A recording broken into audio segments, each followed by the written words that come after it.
जी नाज़रीन, आप सबकी सलामती हो। आप देख रहे हैं जलाल टीवी में आपका मेज़बान खुरम सीख होकर। बहुत ही अफसोसनाक खबर हमें सियालकोट से मिली है। थाना सितारा की हदूद से शौकत मसीह को कुछ लोग जो हैं वो जानवरों की तरह मारे हैं। जिस तरह से क्लिप पर आप वीडियो देख रहे हैं, शौकत मसीह और उसके बेटे यशवा मसीह को जो है वो किस तरह जानवरों की तरह मारा जा रहा है। मैं कुछ तफसीलात आपके साथ शेयर करता हूँ। मोहम्मद शफीक और अली मुगल और मती उल्ला जो हैं ये यूपी चर्च के बाहर खड़े हुए थे। उसके बाद जो है इसके दीगर साथी भी खड़े हुए थे। जब यशवा आके इन्हें कहता है कि चर्च के बाहर से आप साइड पे खड़े हो जाए, तो इनकी आपस में लड़ाई शुरू हो जाती है। तो ये जो मती उल्ला और अली मुगल और दीगर इसके साथी हैं, ये कहते हैं कि आपने मसीह होकर हमें ये बात कही है, और इन्हें कहते हैं हमने आपको मजा चुखाना है। आज मती उल्ला, अली मुगल और इसके कुछ साथी जब इस जगह पर आते हैं, नाजरीन मैं आपको बताना चाहता हूं उसके बाद किस तरह से शौकत मसीह और इसके भतीजे के ऊपर जुल्म सितम ढाया जा रहा है।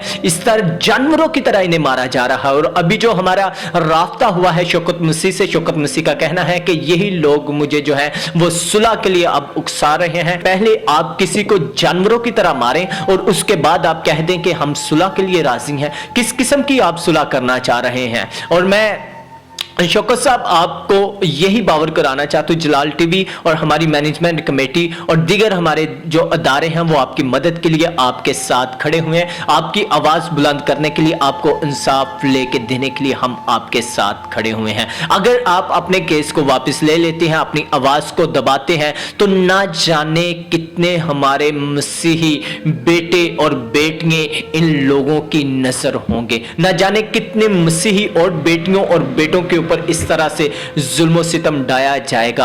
आपने अपनी आवाज को बुलंद करना है। ऐसा नहीं कि मैं आपको उकसा रहा हूं, लेकिन मैं ये कह रहा हूं कि आप अपनी आवाज को बुलंद करें। हरगिज आप अपना केस वापस ना लें, क्योंकि इन्होंने आपके साथ ज्यादती की है। हुकूमत वक्त से और तमाम अदारों से मेरी अपील है कि खुदारा बढ़ते हुए जुल्म सितम पर आप थोड़ा सा कुछ गौर खोज करें, ताकि पाकिस्तान में रहने वाली अकलियतें और अक्सरियत के जो लोग हैं ये आपस में एक होकर और अच्छे तरीके से रह सकें। अपने मेजबान खुरम मसीह को इजाजत दीजिए। खुदावंद आप सबके साथ हो।